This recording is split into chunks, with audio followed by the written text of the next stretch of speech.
Victor Wembanyama. Oh my. Wembanyama on top, throwing it down.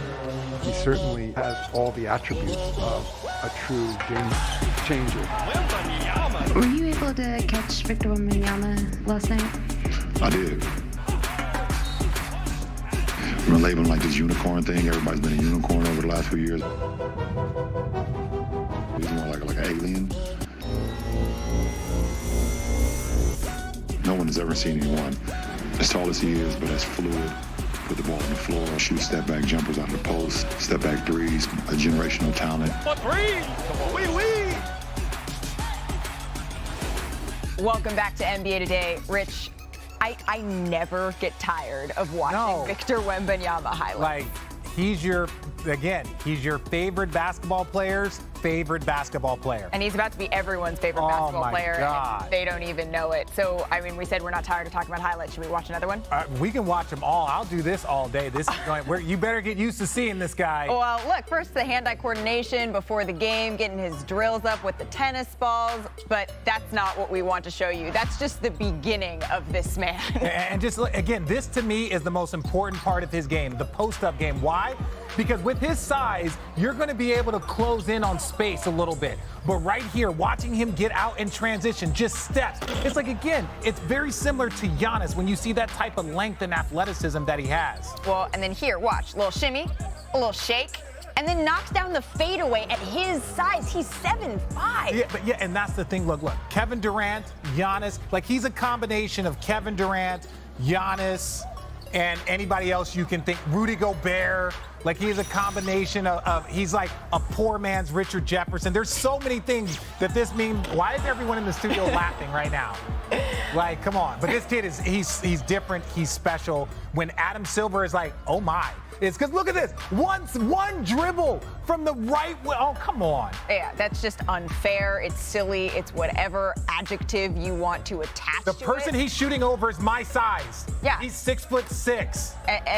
And it's just insane the way that he makes these folks look. Oh, my God. When he comes into the league, he is going to be trouble. Every team is going to tank, right? Every team is going to tank.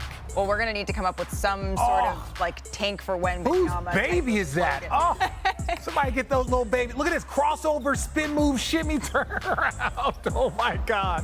Oh, my God, the nightmare. The nightmare he's going to cause for people. Well, he just had a casual 36 points. Look at how much bigger he is than Rudy Gobert. 11 rebounds, 4 assists, 4 blocks. I mean. Like, come on. Like, this is people. You got to get used to it. Like, we talk about Zion and we talk about LeBron James. Well, we talk about You're going to hear a lot about him, hopefully for the next 20 years. And guess who we were hearing a lot about him from? Who? A couple of MVPs. Take a listen. Damn bet. They worried. He's incredible, man. Like, I believe in 2045, everybody is going to look like Victor. He has the chance to be one of the best, not in his age or not in Europe, one of the best to ever play this game. Like, we have never seen something like that before. We got to get ready for this kid, you know. He's going to be really good. And the evolution of the game is taking us this far. You know what I'm saying? When we got 7'5" dudes able to do everything on the court. The league's really in trouble when he comes in. I want to see how it plays out. I mean, it's obviously an honor to see such great people talk like this about me, but it really doesn't change anything. The thing is, I didn't do anything yet. I didn't play a game in the NBA yet. I wasn't drafted, and so I gotta stay focused to reach my goals. So I was so excited to talk about this game that Zach Lowe, welcome in. I was texting you about this. I was texting Richard Jefferson about this. Guess who was the only one who texted me back? It wasn't Richard. Well, I was watching all of Zach's breakdown. It was outstanding. It was Zach. You were outstanding with your breakdown. It was Zach that was texting me back. But here's what stood out to me, gentlemen. And I really want to just dive into this. I'm going to test what you guys think, because I'm just curious your thoughts. Let's just get right into it. The guard that switches onto him is my size. Height, and Wembanyama just makes him look so small. So how are you supposed to guard that? Are you asking me Yes. personally? The thing that I would do with him is you can't give him space, right? Steph Curry loves space. He creates it through movement. Kevin Durant needs space. He creates it with his elevation and his length and his size. LeBron James needs space. He creates it with his athleticism and his strength. Every Every player needs space. He has a combination of things that we have never seen. 7'5", high release point, elevation on his jump shot, quickness, footwork, all of the things that you put into it. That's the scariest thing that we've ever seen. Wait, back up 1 second, though, because we were talking about this a little bit in the newsroom. And, Zach, I'm curious your take on this. You told me that everybody in the NBA, what we're chasing right now is space. Yes. Everyone wants space. But for Victor Wembanyama, this is completely different when we talk about space. He is space. He is the embodiment of a human space, because if you crowd him, he can elevate over you. If you give him space, and again, you see, because his skill, he can take one dribble. He only needs a fraction of the space. Steph Curry has to work extremely hard. That's what makes him special to get his space. This guy can take one dribble, and the stride and the length and then the elevation. On top of it, the accuracy. That's the scariest thing. I won't say as good of a shooter as Kevin Durant, but like if someone told you in 5 years he could shoot like Kevin Durant, there's not a basketball mind in the world that would be surprised to hear that when you look at his form and the way he shoots the ball already. Zach? He's the best prospect since LeBron James, which is almost 20 years ago. And to RJ's point, Kevin Durant's 7 feet tall. Michael Porter Jr. is 6'10", and we talk all about how their jump shots are unblockable. They don't need any space. It's not fair. They just jump up and really. This guy is half a foot taller than those two guys. It's absolutely ridiculous. And defensively, you talked about space. He might as well be in 4 spaces at once. He can rotate from the elbow to the opposite side of the rim before you even realize what's happened, and your layup has been pinned on the backboard. The guy is going to change the geometry of the game. And this thing, these 2 games in Vegas, these showcases, they never live up to the hype. This one exceeded the hype by so much that it's created its own rolling train of hype going forward. It was absolutely incredible, and this dude is ridiculous. I want you guys to roll my tape before I add something to what Zach said that was over the top accurate, but not even close enough. Again, this to me is the most important part of his game. The fact that he can post up. Again, he's got the footwork. Those size 20s are working right now. Here, look, he's working, he's bouncing, step back. He's got a step back jumper already at 7'4".